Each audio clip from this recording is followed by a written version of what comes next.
The cuffing part is easy. After you get cuffed, we do something called nuts and butts.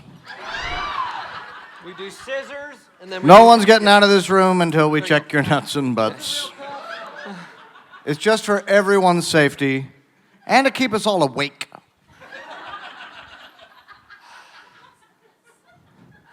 All right, we're going to do it. No, you're doing it cuffed now. You know what? You do dumb stuff like break laws, then you do the panel cuffed. That's right. Let this be a lesson who thought those tags were a joke. Nope. No, sir. They're a joke in Nebraska. Not here in Thunder territory. 6:30 p.m. tip-off. Just in case you're wondering. These shorts were never designed to sit on a leather couch. No. Let me just put that right there. Hold my phone. Don't take any shots with it, though. Did that fly off the back of the stage? No, it's fine. It's there. It's there. It's there. Yeah. You see. Oh, nothing. It's just one of my daughters. An emergency, 911. It'll be fine. I have to ask a question of every single person here? Okay. Yeah. Okay. That's how this works, right? Yes. Lieutenant, Deputy, it's good to have you here in Oklahoma. Have either of you been to Oklahoma here in the past? I was here 20 years ago as a stand-up comedian, and at that time there was 4 stop signs. Yeah, back then. Yeah, I have been here before. Second time. I've only been here for a couple of days, but basically I went into the Banjo Museum and they made me king. It's the happiest I've ever been. I don't know how I'm going to do after this week where I went into the Banjo Museum and was treated like... Here's the thing, what I realized later that night. I went to the most beautiful museum I've ever been into, the American Banjo Museum here in Oklahoma City. And it's a great place. It's one of the most beautiful places I've been. And, you know, they really, really were really nice to me and really treated me like a big deal. And I was talking to my friend about it later, and I was like, what if I went to the Banjo Museum and no one cared? It just would have been the saddest night of my life, you know? Yeah. Like, where nobody asking me what kind of banjo I have and stuff, you know? Did you do a duet with Kermit? Why are there so many songs about Reno? And why are they all so bad? I love that you're goofing around, but basically, yes, because the guy who is Kermit's banjo player runs the... Yes. See? How did I know? Ladies, you're late. Oh, I know these ladies. This lady was... hi. It's her birthday, and she's a little bit of a... Yeah. Happy birthday in OKC. She's a little bit of a wild card. Yeah. By the way, where are my Oklahoma natives out here? Yeah? I don't know. What do you guys think about a possible spinoff of El Reno 911? Are you guys familiar with El Reno here? No, but I'm assuming it's the Spanish language version of us? Yes. El Reno. Oh, sí, claro. Es Jaime Alfonso Garcia. 911. El Reno. Oye, maldito. Yo soy la policía. No hace cosas que malo en El Reno. Tú no estás seguro. I don't know what the hell I'm saying. I do Duolingo every day and it ain't working. Carlos y yo hablamos español muy bien. Sí, un poquito, porque mi padre es de Argentina. No, nosotros hablamos mucho español, pero nadie ever asks us to speak Spanish. Pero nadie nunca gente le pidió que sí. usted hable español, si no. ¿Conoces que mi amigo Carlos Alazraqui es el chihuahua de Taco Bell? ¡Viva gorditas! Here, lizard. Este hombre a la izquierda es el chihuahua de Taco Bell. De Taco Bell. Se llama Carlos. Ahora, Thomas y yo estoy trabajando por un programa en Nickelodeon soy que se chihuahua. llama Rock, Paper, Scissors. Yo hice también. La voz de Scissors tenemos y Tom dos hice programas. la voz de Paper.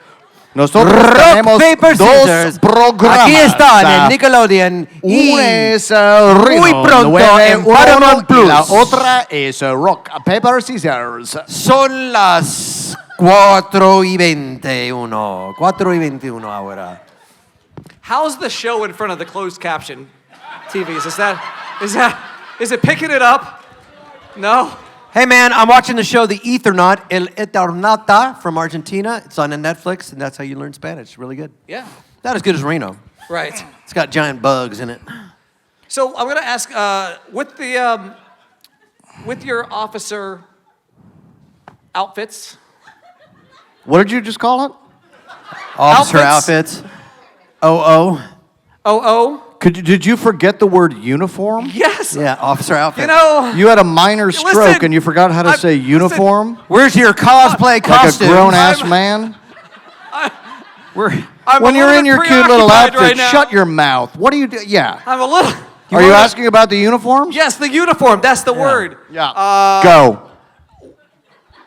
What type of advantages have you found that you have been able to obtain while wearing said uniforms that you might not have?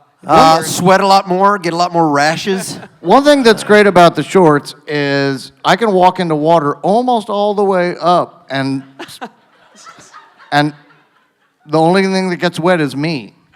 Yeah. Does that make sense? The jorts. They're Air Jordans. Yeah. Air Jordan. Yeah. Water Jordans. I'm just still trying to figure out a way to sit that. Yeah.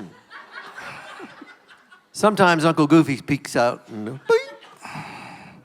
So I'm going to ask you about, Yeah, we're not going to a answer key, that. Maybe. I got a key. I got a key. So during filming of your documentary, Yeah. Yeah. who made you break the most? Who laughs on Reno 911 the most? Yes. It's the guy who played the Taco Bell dog. Yeah. I don't want to name names. I've ruined many a good But sketches. it's Carlos Alazraqui. But Tom, what was it? Gorilla Pizza? What was it during the morning briefing? This is brought to you by... I do a new thing in the morning briefings where, ever since we did the episodes where they took away our budget, I always announce who's sponsoring Pizza that Nazi morning or... briefing, and one was Fugly Nubs, which was a place that delivers directly to you parts of chickens that even Mexican restaurants won't use. What was the one with the soup? What was the soup one? It was when you want soup ingredients, but not right away. Yeah.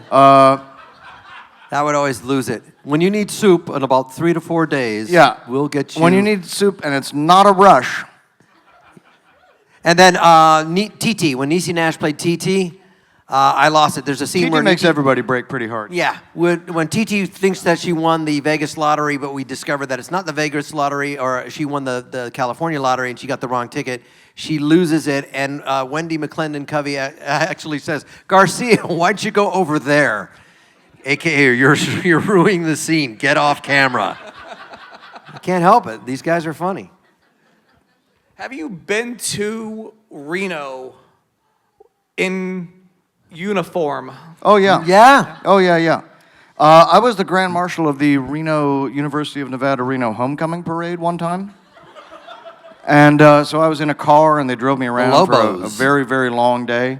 And everyone thought it was someone dressed up like me. So, yeah, everybody was like, In your officer outfit? pretty good, guy. Pretty good. You're not totally nailing it. Yeah. And then the only really hilarious thing is went up there and they're like, yeah, we'll put you up in a hotel and you can be the Grand Marshal. And then I went to check out and they're like, oh, I'm so sorry. The university's credit card was declined. Oh. Bum, bum, bum, bum. So, yeah, I just paid for myself to be the Grand Marshal of the... Dude, yeah, But it was so weird to stand there for a while being like in the outfit and they're like, yeah, no, no. Yeah, sorry. Back in the early 2000s, we did a weekend with the cast of Reno in Reno for MySpace. That was fun. For MySpace. For MySpace, That was yeah. for MySpace? That was fun, yeah.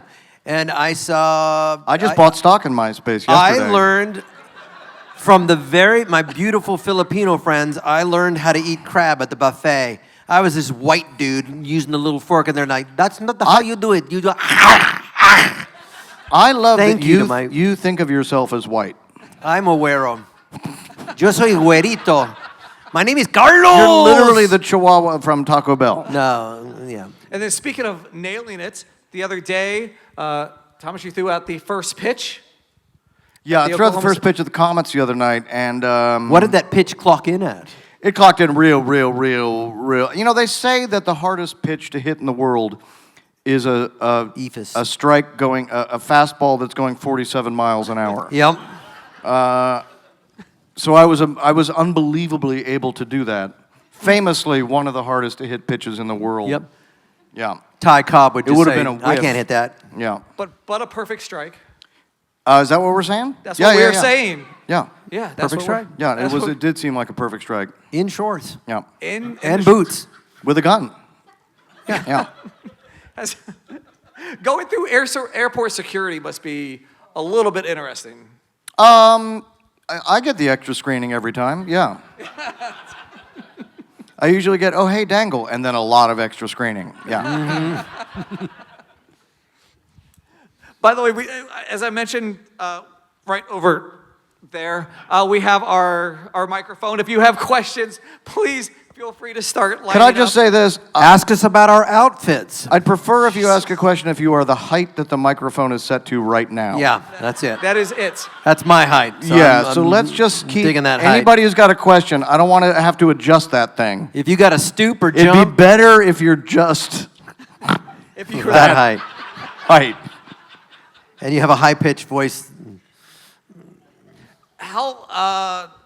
How long until people realized Mm-hmm. that the show wasn't a documentary, wasn't a cops, wasn't The a rescue first 911? the first 6 to 8 months or a year, I know that the Washoe Sheriff's Department and the Reno Police Department, who we're very friendly with now, Now,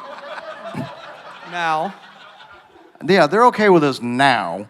But I think at first they definitely got a lot of calls saying you should not let your officers be filmed doing these things they're doing. Because, you know, like, there's an episode where I'm licking cocaine off Weigel's face, and There was an episode where Garcia puts down somebody's dog that instead of animal that's actually control. used as the L.A. Sheriff's Department uses that as a training video. Yeah. And then famously... Which is, but with a good reason. It's like if you're at a crime scene, someone's lying, you know? Yeah. Cedric Yarborough and Wendy McClendon Covey did the famous pullover with the drunk cowboy, and people thought that was real. Right, Yep, Yeah. everybody thought that was real. Kickball change, kickball change. that like recently went re-viral again, right? Yeah, reviral. It I like goes that. reviral a lot. The other one that goes reviral a lot is the one where we all think we've won the lottery, Yeah. and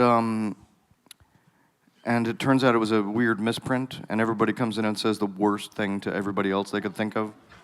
Yeah. How much was written versus ad-libbed, or can you not, write that because you want everything to be on top of mind, fresh, real? The show's pretty well outlined, but we never wrote a piece of dialogue ever, which I think part of why people like the show is because you can tell that the things we're saying are off the top of our head. And also, it was kind of important because we would never get anything we say to each other past the legal department or standards and practices. They'd be like, we would love you not to lick cocaine off of Weigel's face. So it was a great thing about not... We would have the notion and often like an ending. Okay. Or if there was like stunts, we'd sort of know what we'd definitely know what the stunts would be, but we never wrote down any dialogue ever of any kind. Yeah. None. And I thought one of the most brilliant moments ever, because Wendy is a trained improviser. Like Tom and I were not trained in Not improv at all. like Cedric or Wendy. No. One of the most brilliant things that happened was Kyle Dunnigan was supposed to come in as a one-off character of somebody whose ice cream cone got stolen by kids. Oh, yeah. And he said, somebody stole my ice cream cone, and it's really sad. And then he said something like, just go home and play with my cats. And Wendy heard that and said, well, Officer Weigel loves her cats. And then Weigel comes over, they start talking and form this relationship. And then that one-off part turns into... Oh, a years-long thing. A years-long, the serial killer. But, the main thing was we were like, oh, look, Weigel found, a romantic love interest on the show. And then we're like, yeah, but we don't really just do that on Reno 911, so he has to be a serial killer. The Truckee River serial killer. Because we're like, there's no, version of us just doing like, hey, upbeat, they're in love, and it's great. Yeah. Now. So Did he became the Truckee River Killer. And we executed him. Yeah, we did. And then he came back as a ghost. I don't know what the rules of the show are. We were in a dream, and it was me and Kenny Rogers one time. Yeah, the whole show was a dream. How did that work? I don't know. Technically, that shouldn't make sense. No. And I think that during one of the sketches, because we pushed the envelope, I think I remember during rehearsal there was a sketch called Good Cop, Bad Cop, and we just came up and said, okay, we're going to do the little thing called Good Cop, Black Cop, and Tom and Ben and Carrie say, stop, save it for the shooting. And then we just did the rest later. You just knew that we don't want to kill it in the room. The rehearsals were very short, maybe about 2 minutes long, and they like, we like that line, and we'll just shoot it when we get there. And it was Michael Patrick Jan and Tom and Ben and Carrie would sit at the monitors with their headphones on and go, we like that, make it shorter, do it again. And usually 2 or 3 takes, we were moving on. So, okay. And then the editing was You're a little fantastic. bit tall for the microphone, You're but too let's tall, see how it but goes. it's okay. There we go. Squat a little bit. Squat. No, don't bend. Squat. There you go. I took a little bit of ketamine, but are you Post Malone? He's pre-Malone. That's pre-Malone right there. Kind of a Dr. Jekyll and Mr. Hyde thing. Had a large group of other actors that came through, your guest actors. Who was y'all's favorite to work with? Carrot Top, Paul Rudd, Zach Galifianakis. Was there anybody that you're like, hey, this is a good time and maybe we should keep this going? Man, all of those people you just listed were super amazing in the show. I think one of the funniest things about some of the scenes we did with Galifianakis, he plays Hey, Frisbee. Frisbee, who's like he's got his own little, he's got child brides out in the woods, and he's got a anti-aircraft machine gun. Yeah. The Gatling gun, yeah. He's got a huge Gatling gun, and we'd always go ask him stuff, and he usually didn't say anything at all. Yeah. Like, we'd do a whole scene with him that'd be like many minutes long, and we'd be like, hey, Frisbee, do you see those kids who were trying to get people to register to vote? And he'd be like, huh? And he killed them. But it was just like these great scenes. In where the he was bus. just like, no, he wasn't going to say much about it. Yeah. No. Aside from Patton Oswalt, and I know Patton as a comic, and we are actually roommates in San Francisco. Patton being on the show was great. But Kenny Rogers, I was riding in the front seat with Kenny Rogers around Northridge, blasting Sweet Home Alabama, pulling up beside cars, and nobody would look at the front of the car, and I'm like, I got Kenny Rogers in the front seat of a cop car. But David Lincoln, the producer, had given me all the Gambler movies, and so I had this whole yellow sheet with all a bunch of trivia, and he was playing right, and he would go, hey, let's pull over, I want to do something. So he was coming up with his own ideas, and in the last part of the scene, before he goes out to meet his fate with Patton Oswalt, he says, here's your blanket book, and he dropped the F-bomb. And it was like, Kenny Rogers dropped the F-bomb. It was awesome. He was fun to work with. All right. Thank y'all. Thank you. Way Hello, too tall. You know what to do. Way too tall for the mic. Yeah, that's it. Perfect. Right there. Sumo. All right. So, obviously the briefings are like one of the funniest parts of the actual show coming in. And we just brought up how the lotto ticket has resurfaced as well. Is there anyone that is like particularly favorite for either you Tom, or you, Carlos? We did a whole day with George Lopez, or like a whole afternoon, where he would play Mayor Hernandez. Yeah. And we knew we were going to do like 3 or 4 of them, but we're like, okay, so George, we're like, each one needs to get so much worse. Yeah. So the first one, he comes in and his hand is all bandaged. And we're like, oh my God, the mayor's here. And he's like, anyone can make an allegation. And he's just like, obviously he hasn't slept in months. And then he's got a briefcase full of money. It was like, those were a lot of fun. I like the one, I forget the actor's name, but he's actually a former soccer player, but he came in and played the Bobby from England. Oh, you're doing it wrong. Yeah. Horrible, stupid, dumb. And we're just sitting there just like humiliated. But he was a very fantastic guest. And reading with Ron was fantastic. Oh, yeah. That actor was wonderful. Whenever it seems like we're going to do something friendly and upbeat, it generally means it's going to be really... Reading Ron's the one where the cat falls in the air conditioner. Yeah.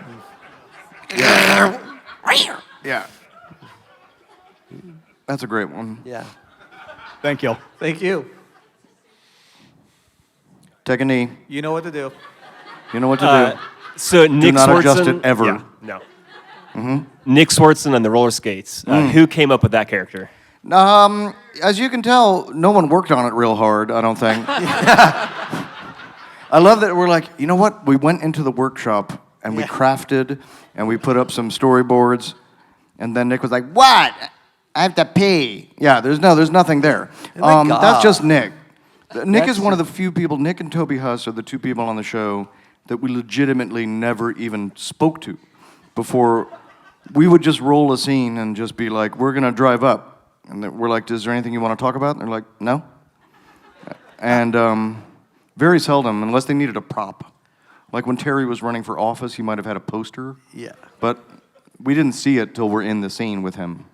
Yeah. Oh my God, ninja werewolves with shotguns. Pew pew. Toby, what was Toby during the Miami thing? His character? Are you guys doing the spanking? you guys all here for the suck fest. The suck fest. So, you here for Was the this- suck was fest? this? More, how many rooms you want? One? The suck fest. Thank you, guys. You're welcome. So along those same lines, was there anybody who you did, a scene with that you just anticipated doing a one-off from, but knocked it out of the park, and you were like, we have to bring them back? That's almost always how it worked. Also, sometimes if we knew we had we have Keegan-Michael Key, it's like, let's shoot seven different scenes ones. to see how they go, Natasha Leggero playing the drunk girl. Yeah. Kristen Hayes like, I want to show you the beaver. We did. There's so many episodes of Reno 911 that when I see clips, sometimes I have no recollection of that happening at all. Yeah, Big Mike, Toby Huss came back again and again as Big We Mike. definitely had characters we killed and brought back and killed and yeah. Hi. Hi. I have to know. Can you do a funnier pose, please? Correct. Okay. I have to know. Correct. Were the boots really ostrich? The boots, the weirdest thing, so here's that little scene. The boots were never supposed to be anything. That we were shooting a scene where we always do where my bike gets stolen in some weird way. And then there was the idea of that my bike would be around the telephone pole for which we had a welder standing by to weld the bike into place while I went into a store, and we didn't really have permission or anything to be filming there, and I went in to Zapateria La Bailarina, which is the name of that store, and I was like, is it okay if I come into your store and pretend that I'm doing something? And then I sort of felt bad, so I was like, oh, it'd be better if I come out and I have something. So I bought those boots.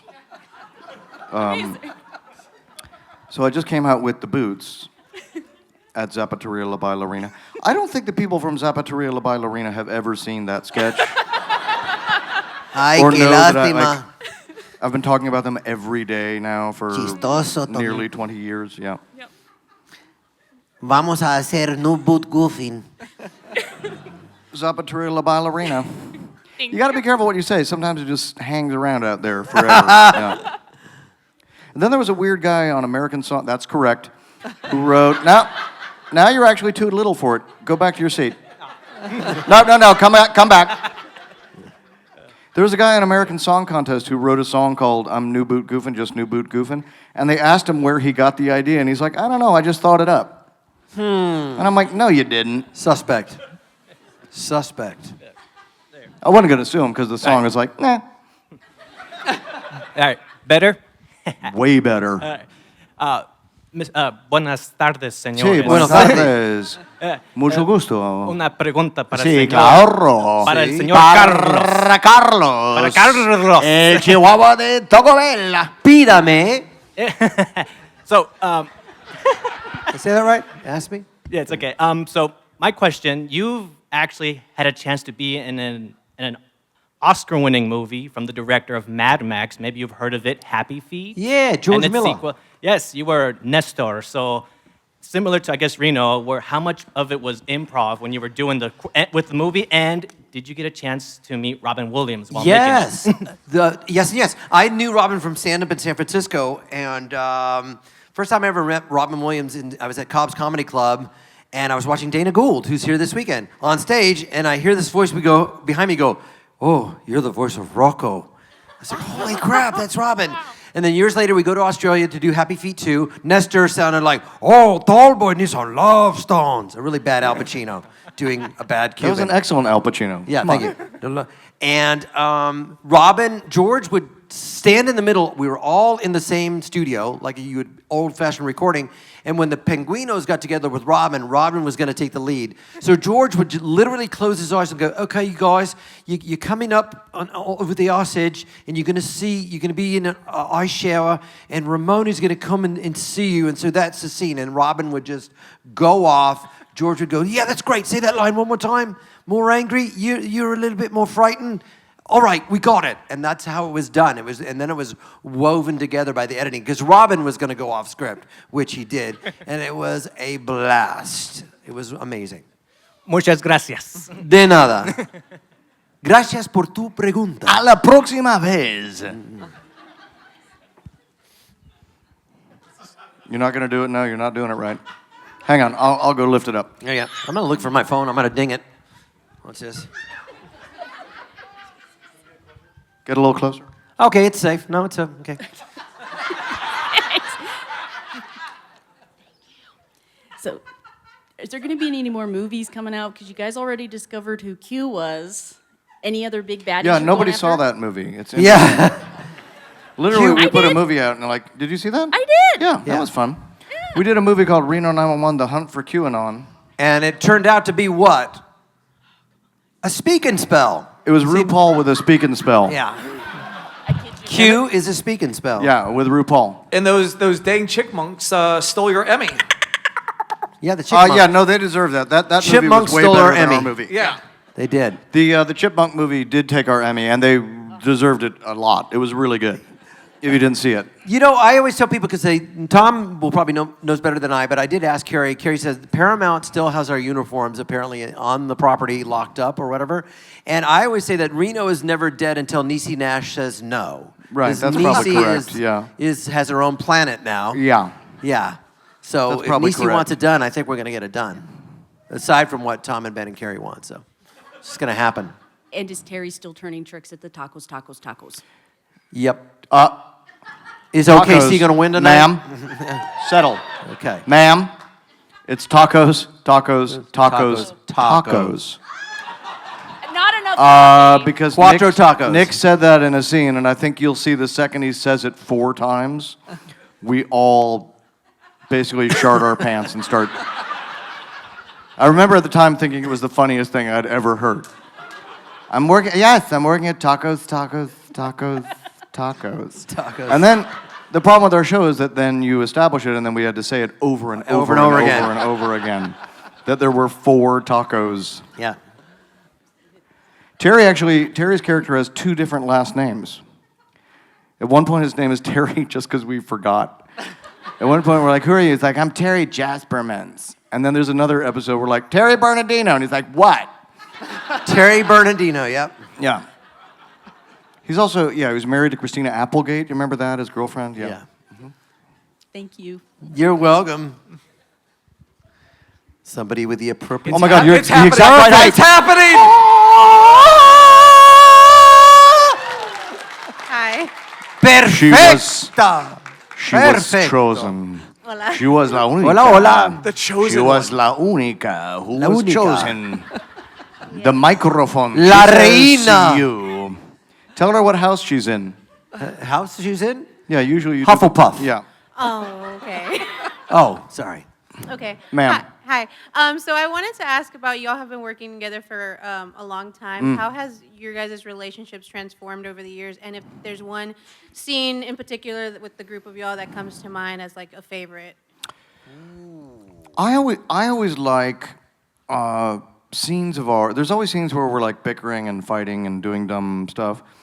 To me, the funniest scenes are when we've all rallied around each other and we're trying to do something together. because we're always doing it usually Like- pretty badly. Like burning the weed in that. Exactly. Yeah. Like burning. Yeah. Do you remember when we accidentally put the Ten Commandments in front of the station, and then somebody yelled at us that we had to get rid of them. That's like law now. I, in Oklahoma. I love the July 4th fireworks scene because we're at a point where it's joyous and we're having fun and we're playing together, and then it just goes all terribly wrong. There was a lot of really, really fun stuff. I did a scene where we're in the hospital and somebody's ill, and Dangle's boyfriend David Holm comes in, and we didn't tell anybody, and David Holm and I just did this big long wet kiss in front of everybody, and they're like, "What the hell?" I have no recollection of that ever being in the show. Yeah, I do. Is that even in the show? That's in the show. And Or then you guys just goofing around? Oh. No, I wanted to do it. Cedric Yarbrough, when Cedric Yarbrough punches Garcia because I tell a bad Polish joke, and he's the crossing guard. That was one of the beautiful episodes where everybody came to come up and develop their relationship with Cedric. That was a fun episode. So scenes like that were always fun. Thank you so much. Thank you for not only for the questions, but also for being the only correct height for the microphone. You King Arthur that. You Queen This Arthur is just that. like, You pulled it out of the Did stone. they set it up? Like, were you here when they set that up? Yeah, they did. Because it's No, I think it's just like the standard height of So microphones perfect. before it's lifted, so it's 4'11". oh, it's 4'11"? perfect. Hey, it's Perfect. 4'11". Wait a second. Oh, that's 420. Sorry. Sorry, dude. SpongeBob. All right. Now, along those same lines, you say you don't remember some certain scenes. Do you remember any scenes that you wish would have been able to get into that maybe pushed the envelope a little bit too far, that you weren't able to get in? No, we literally never got a note from Comedy Central or Paramount ever about something that we could not do. Really, ever. There was a little bit, somebody was mad. We did a really great episode called Indigenous Peoples Day, Oh, yeah. where Dangle was in charge of creating a pageant, and it was very sexy. It was just like a super... And very offensive. I wouldn't call it offensive. I thought it was actually very funny. But I'm sort of painted like Adam Ant with a loincloth, and it was like just very erotic. And somebody was like, yeah, and I was like, nah. They're like, hey, they want you to be on a Zoom because they want to ask you questions about that episode. And I was like, nah, I'm not going to that Zoom. There was one scene. By the way, next time that happens, when somebody's like, "Hey, they're going to come, they're going to yell at you about something on Zoom," just be like, "Yeah, I'm not going to that." And then you know what happens? Nothing. Nobody yells at you. You're like, "Oh, there was a Zoom and I skipped it."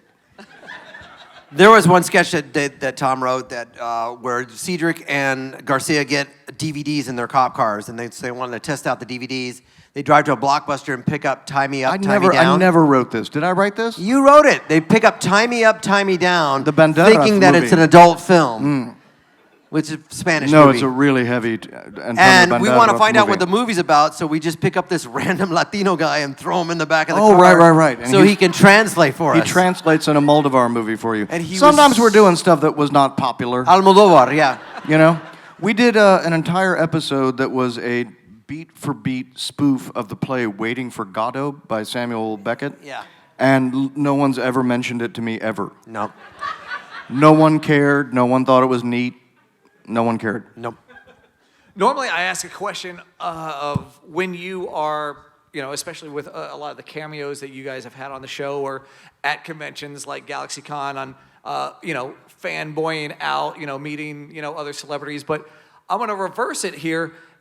Have there been any celebrities that you've met at conventions that have begged you to cuff them? Yeah, no, it does happen. The most interesting, this person's a fan of Reno 911 that we probably ever got was one day I got a text from Jamie Lee Curtis, which was pretty neat, yeah. And it turns out she got my phone number from Weird Al Yankovic. If you want to know the whole story behind that. As one does. Yeah, I guess she was like, oh my God, Reno 911's really funny. So she sent me a text and said it was really funny. I'm like, great, you want to be in it a whole bunch? And then she was in some of the later Roku episodes, and she's really quite amazing. Yeah. I didn't get a chance to cover, but season 3, the sheriffs are replaced by a whole new crew. Lou Ferrigno, I think. Lou Ferrigno. Eric Poncherello, Eric Estrada, and I'm a huge Blade Runner fan. There's a book called Future Noir, which is the making of Blade Runner. I know everything about it, the Bradley building downtown. And Sean Young was in my trailer signing the book next to the picture of Rachel, and I lost it. That was the best Don't thing. bug the guest stars for autographs next time they come on the show. I didn't. So that was Let's fun. see how you're going to get to the microphone height. Yeah. Yep. Nice. Hi, my name is Larry, I didn't ask your name. and that's why people don't come up and ask a lot of questions. Okay. Have you ever been... Okay, Larry. Now what? Man up, Larry. Have you been... any police officers ever given you trouble for... Have we ever been? No. Have you ever gotten in trouble from cops? No, but I do remember in the aforementioned MySpace trip, we landed at the terminal in Reno, and there were 8 to 10 officers as we're walking off the plane, arms folded, scowling, and we're like, oh, shit. Oh, they hate us. No, they were actually, and then they were lovely. And then they were like, generally, Larry, stay for the goddamn answer.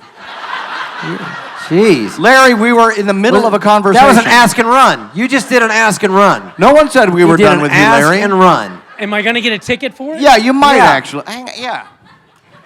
That's like jaywalking. Settle down, You're Larry. going to get this mattress ticket. Here, come and get this mattress ticket. I'm going to give him a mattress ticket. Now you got to wear it. Settle down, Larry. Right there. Now Guys, you're illegal. I genuinely like Larry a lot. Here's the thing. I've never gotten in trouble with cops. I'm a very law-abiding person, in general. I'm the spokesman sometimes for the LAPD Crime Stoppers program, so we do a lot of stuff for law enforcement.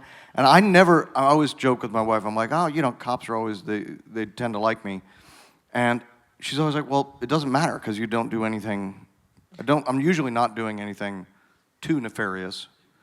But I was in a car that someone else was driving one time, and the guy made an illegal left, and we got pulled over immediately in New York City. Immediately. And the weird Uber driver was like, oh, it's not me, it's Thomas.